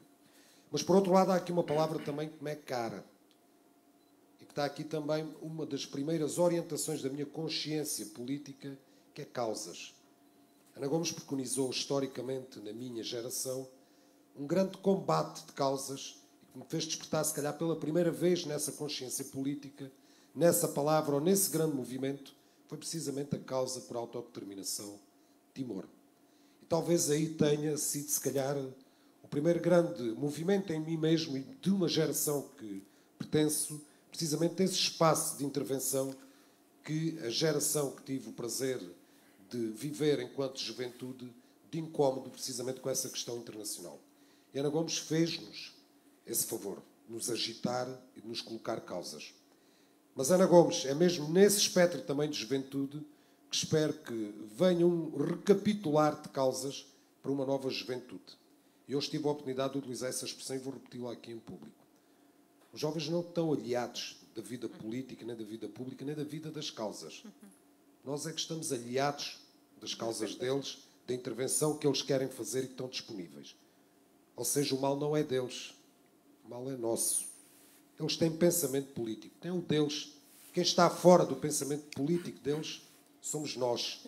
Nós que temos uma determinada vivência, nós que passamos por determinadas gerações e não temos o condão de os acompanhar nas causas atuais. E por isso, Ana Gomes, recapitule, faz favor, esse reviver de causas que fez na minha juventude, na minha geração, para trazer esta juventude. Bem precisamos dela, dessas causas e dessa juventude, porque eles é que vão preconizar precisamente o país e precisamente aquilo que é hoje o espectro de mudança que nós queremos, ou de alicerçar, que nós queremos precisamente no sistema democrático e na continuidade da democracia em Portugal, como há pouco invocou. Por isso, essa é também uma missão da sua candidatura e que nós preconizamos, que é uma candidatura que tem palavras que, para mim, fazem parte da visão que tenho sobre a Ana Gomes. O incómodo. Um incómodo no sentido que não é cómodo. Gosta de ser incómoda, neste caso. Aquilo que é, obviamente, o desassossego que nos cria, num sentido também de responsabilidade, mas que desassossega, precisamente, aquilo que é, às vezes, o nosso pensamento, para que tudo está, obviamente, mais estanque, e isso não é bom, não é, e não faz falta à nossa democracia. Por isso, essa visão que Ana Gomes nos preconiza naquilo que é as suas aparições públicas, aquilo que é a intervenção política no seu percurso até o dia de hoje como candidata, tem feito, obviamente, uma marca que me faz estar muito à vontade aqui ao seu lado, enquanto, obviamente, ser individualmente considerado. A segunda questão que queria dizer também, que me parece importante, que é a questão que temos estado aqui de alguma forma e que nos toca a nós, aquilo que são hoje os territórios de baixa densidade, de interior, aquilo que são territórios que parece que estão condenados a uma determinada fatalidade. Eu acho que nós temos que ter de uma vez por todas uma visão que é positiva neste espectro.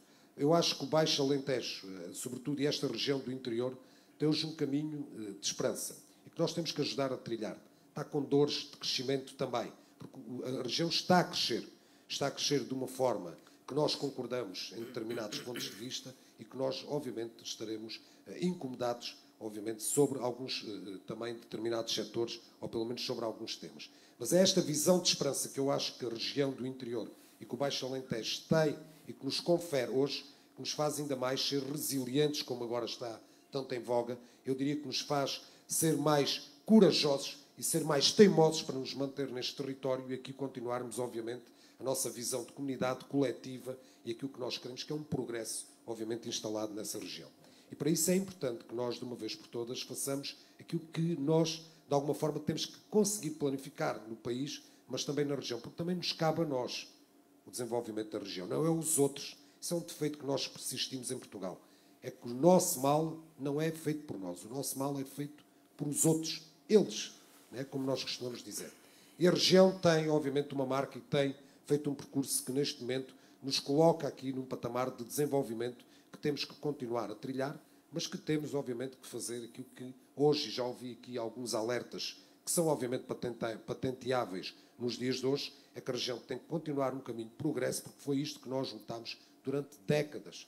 Estão aqui responsáveis, como o Francisco Orelha, que já foi autarca do Partido Socialista, como as nossas gerações que nos antecederam, não só politicamente, mas como cidadãos normais, queriam para o Baixo Alentejo progresso, desenvolvimento, para entroncar precisamente naquilo que é um diagnóstico que fazemos hoje, que é precisamente lutar contra o despovoamento, lutar contra uma fatalidade que parece que temos que ter em termos até daquilo que é o desenho demográfico que a região tem e que acaba por acompanhar aceleradamente o país e a própria Europa neste envelhecimento que nos parece que nos vai trazer cada vez mais uma desertificação, nomeadamente a este tipo de territórios, e é nesse sentido que eu continuo a dizer, as fórmulas estão inventadas. Nós temos que ter a noção do modelo de desenvolvimento que queremos, obviamente, para a região. E é aqui que está, obviamente, alertas que eu acho que fazem muito sentido hoje. O modelo de desenvolvimento que queremos para a região, porque é possível e que está em curso, mas que modelo de desenvolvimento queremos com aquilo que são hoje tendências que não podemos camutear do equilíbrio ambiental, do respeito social e com a nova contradição que vivemos na própria região, que é um território que parece estar em queda demográfica e que hoje tem esse fenómeno migratório que nos está a trazer precisamente aquilo que nós ansiámos durante os últimos anos. Queremos mais gente, como nós dizemos aqui, queremos mais população para o território. Pois muito bem, está aí também, neste momento, um fluxo migratório que nós não podemos camutear e que temos que saber, até porque temos que ser fiéis e honrosos com aquilo que é a região e o país. Nós somos um país de imigrantes. Nós lutámos, a diplomacia portuguesa lutou e luta constantemente por melhor Portugalidade e por mais respeito da Portugalidade no mundo, nas comunidades. pois muito bem, está na hora de nós fazermos também, para além de razões que já aqui foram invocadas, mas de fazermos também essa justiça com que exigimos a países da Europa, da América, de todo o mundo, com os portugueses aí radicados. É só fazer essa ponte em termos humanitários. Aquilo que nós queremos para os portugueses, que são os imigrantes no mundo, temos que estar preparados para pagar da mesma moeda, no sentido positivo da afirmação. E é essa condição que nós não podemos abdicar. E diria eu, numa linguagem obviamente mais filosófica, mas que é um termo que não podemos prescindir também, aquilo que é a visão que temos que ter sobre o drama que estamos a viver, sobre as faltas de condições que já foram aqui invocadas das comunidades migrantes nesta região do país, nomeadamente a partir do EFMA e também da parte do Mira, em termos de regadio, que tem mais empolgância nessa parte do território do Baixo Alentejo, nós temos que ter só uma coisa que nos une, até mais que ideologicamente à esquerda. É que o país, eu tenho a certeza, o país conserva, ainda com estes fenómenos políticos, uma grande maioria de uma palavra que nos liga, e que nos liga à Europa. É que somos humanistas. E esta é uma questão que nunca poderemos prescindir. Vai muito para além da ideologia que nos possa prender, vai muito para além daquilo que é o espectro até de Portugal, que é aquilo que une a Europa, que é precisamente esta visão humanista que nós não podemos permitir, como já foi aqui dito, e que é um diagnóstico verdadeiro. Não há, obviamente, a capacidade que podemos ter de tolerância com as condições de habitabilidade e de vivência ou de habitabilidade dessas pessoas, porque é efetivamente uma desonra para aquilo que é hoje os conceitos e aquilo que é o progresso que fizemos em termos de habitação. Uma última questão só para esta questão da habitação. Vêm fundos comunitários, plano de resiliência, o 2020, o 2030, enfim, vem uma série de visões financeiras que vão convergir nos próximos anos e que o país não pode falhar por duas razões. Temos que recuperar com tudo aquilo que vai estar disponível nos próximos anos e pode ser uma oportunidade derradeira, aquilo que é a próxima década que vem, em termos de fundos comunitários, porque o projeto europeu nós percebemos que pode, de uma vez por todas, minguar, para não dizer fechar a torneira, no fim de uma próxima década, em termos daquilo que é os fundos comunitários que o país tem tido disponíveis, e nós temos dois grandes objetivos que não podemos falhar, que é precisamente o encurtar daquilo que é o atraso estrutural que temos sobre vários setores, como a saúde, que já aqui falámos, como a educação, como o acesso à administração pública, etc. E temos, obviamente, que tornarmos com o fim desta década de fundos comunitários 2030, 2020 e o PRR, o Plano de Recuperação e Resiliência, temos que ficar, obviamente, no topo da Europa e precisamente como um país evoluído, com respeito por aquilo que são hoje as grandes causas que estão à volta dos grandes temas, como as alterações climáticas, os avanços tecnológicos, etc, etc, etc. E acho que a região do Baixo Alentejo não tem que se acanhar no meio desta visão global que temos por a frente, e o Baixo Alentejo tem que ser parte integrante de um país que se quer modernizar, de uma Europa que quer ficar na linha da frente e que o Baixo Alentejo, ainda que região do interior, não parte nem deve partir inferiorizada, deve partir num patamar igualitário e precisamente em busca, e isso cabe-nos a nós também, com as responsabilidades que temos, mas queremos, obviamente, essa visão incómoda na Presidência da República e colhe este território como um território, obviamente, mais homogéneo de oportunidades, que é, obviamente, aquilo que entendemos que o Baixo Alentejo deve preconizar, que é precisamente uma terra de oportunidades e jogar, obviamente, naquilo que é a Liga dos Outros, numa linguagem agora mais futebolística, na Liga, obviamente, não só de um país mais homogéneo em termos de desenvolvimento, mas também da própria Europa. E é isso que, de alguma forma, contamos precisamente nessa candidatura e contamos que, de alguma forma, as presidenciais também consigam interferir nessa que é a visão que nós queremos de um território de progresso, não tanto para nós, mas para aqueles que também venham a seguir a nós, porque é isso precisamente que é a marca dos autarcas e de todas as pessoas, mesmo que não tenham essas funções, é que queremos deixar como uma boa linha que temos sempre em termos de recado de família, queremos sempre deixar mais do que aquilo que nos deixaram, e essa é a missão que também deve de acontecer para outras gerações vindouras no Baixo Alentejo. Um abraço, está bem? Obrigada. E felicidades e sempre ao dispor, está bem? Obrigada. Vamos fechar com a Marisa Saturnino, vereadora da Câmara de Beja, a fechar este ciclo, porque já passa das 8 da noite, vamos terminar a nossa tertúlia. É necessário limpar, mudar os microfones, se calhar fazer uma intervenção sobre o que o Nelson nos disse, falou tanto dos jovens, causas para os jovens. Eu só quero dizer que vou muito contente de hoje, em Mértola, ter visto que nesse projeto em torno da Horta da Malhadinha da agricultura sintrópica, que ele estava a atrair jovens estrangeiros ao território de Mértola. E todos nos referiram isso. E jovens estrangeiros que estavam lá contentíssimos e a trazer outros para pôr em prática e para aprender com aquelas técnicas e para ajudar a difundir. E eu acho que não há melhor exemplo exatamente das oportunidades que hoje se oferecem no Baixo Alentejo, como aquelas que vimos em Mértola, ou como aquelas que o Presidente Nelson de Brito acabou de referir, que resultam também de hoje ser um território que atrai gente e à qual é preciso dar condições de integração justa, humana. É uma oportunidade para o território do Baixo Alentejo haver gente que quer vir aqui trabalhar. E ainda hoje também me disseram ali em Serpa que muitas das pessoas que estão aqui nessas condições a trabalhar, hoje explorados, e em condições, estão a ir inscrever-se para participar no programa Qualifica, lá na Escola de Serpa, e muitos deles, para aprender português, e muitos delas são gente qualificada, que andam aí na apanha da azeitona, mas que têm graduações como engenheiros e médicos, etc. Ora bem, é uma oportunidade, só pode ser uma oportunidade para o Baixo Alentejo e para o país. E é exatamente por isso que nós temos absolutamente que combater essas teses racistas, xenófobas, que justamente visam até incitar ao ódio e às diferenças, quando o que nós precisamos é justamente de promover a integração e tirar partido dessa extraordinária oportunidade. Marisa? Quem vive em Beja sabe que esta realidade também é nossa, não é? Esta nova realidade. Bom, muito boa tarde a todos e a todas. Em primeiro lugar, gostaria de felicitar a doutora Ana Gomes pela sua visita ao Baixo Alentejo e, especialmente, dar-lhe as boas-vindas aqui ao Concelho de Beja. Muito obrigada pela sua presença aqui hoje.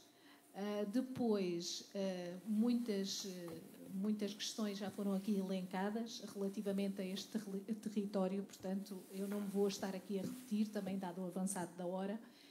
Já falámos das questões da ferrovia, das questões das acessibilidades, do aeroporto, da falta de pessoas neste território e realmente de outras preocupações que temos e que já foram aqui discutidas.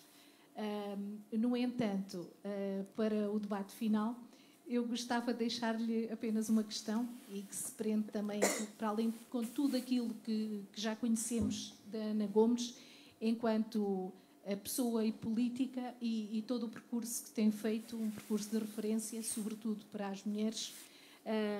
Tenho a certeza que é uma referência para muitas, porque é uma corajosa e uma mulher de lutas e é por isso que também provavelmente terá tantas mulheres do Partido Socialista consigo. Gostava de lhe deixar apenas uma questão.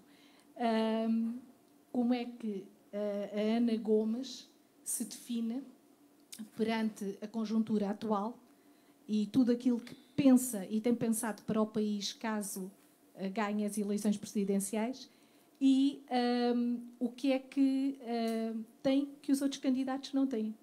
Era só isto. E muito obrigada pela sua presença aqui hoje mais uma vez. Muito obrigada, Sra. Vereadora. Antes de mais, olha, defino-me como feminista, sem problemas.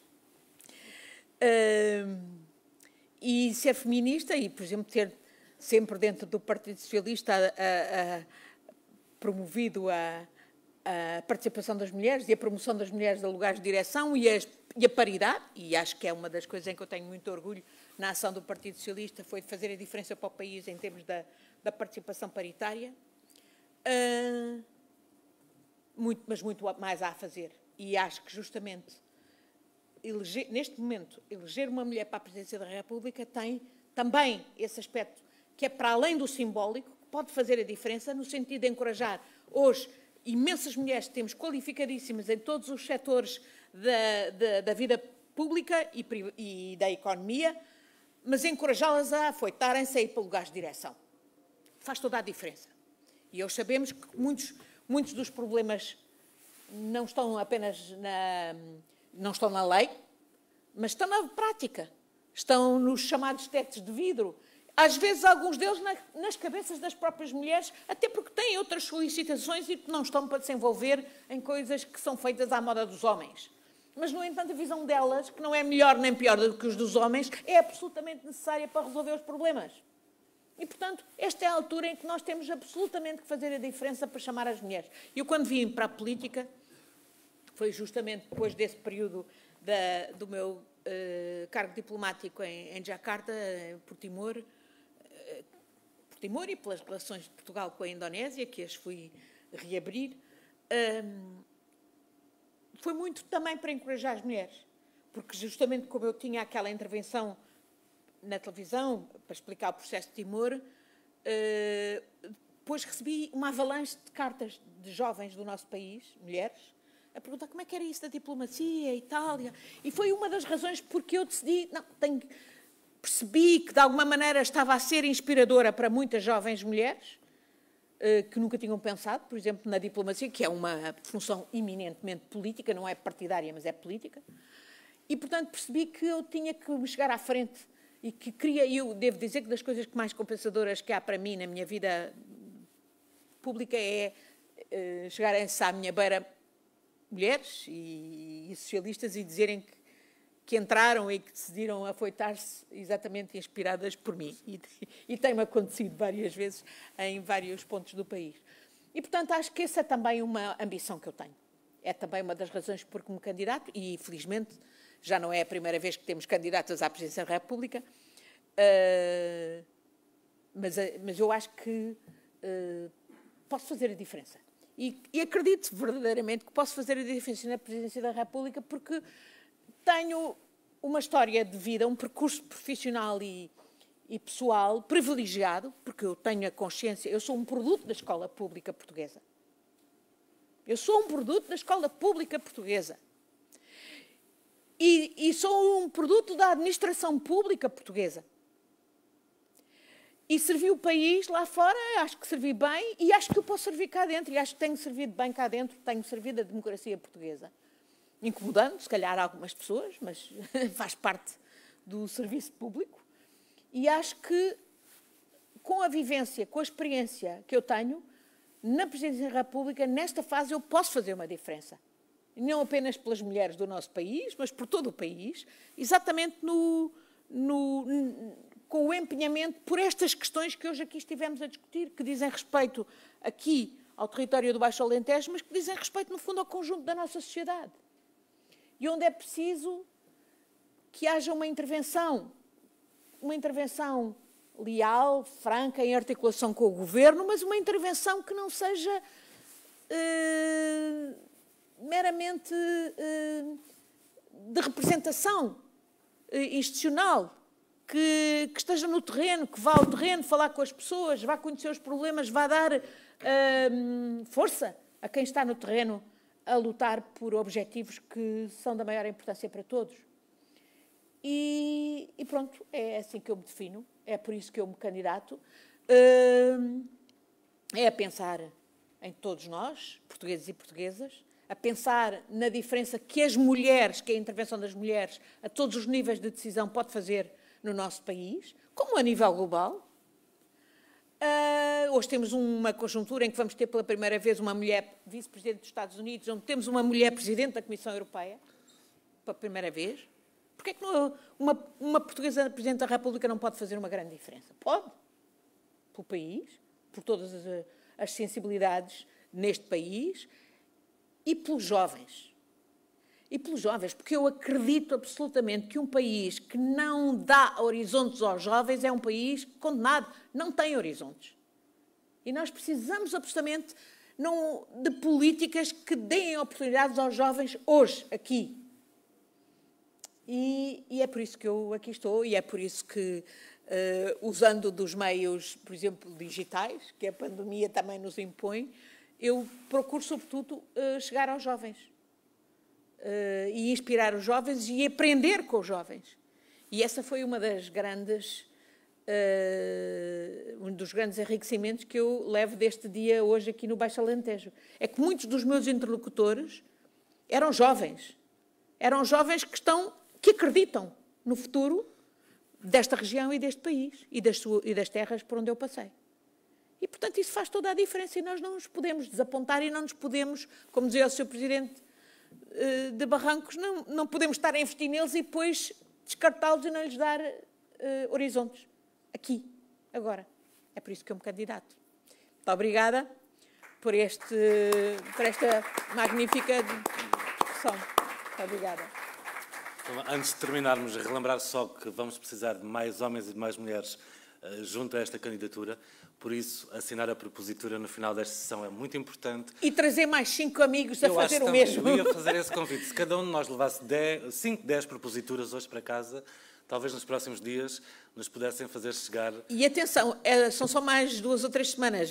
A dia 7 temos que ter esse processo terminado, porque depois temos ainda o processo, que já está de alguma maneira em curso, de ir ter com as juntas de freguesia para certificarem. O processo é kafkiano, é obsoleto ainda, é uma das coisas que precisa de ser mudado pela Assembleia da República, mas é o que temos e temos que o respeitar.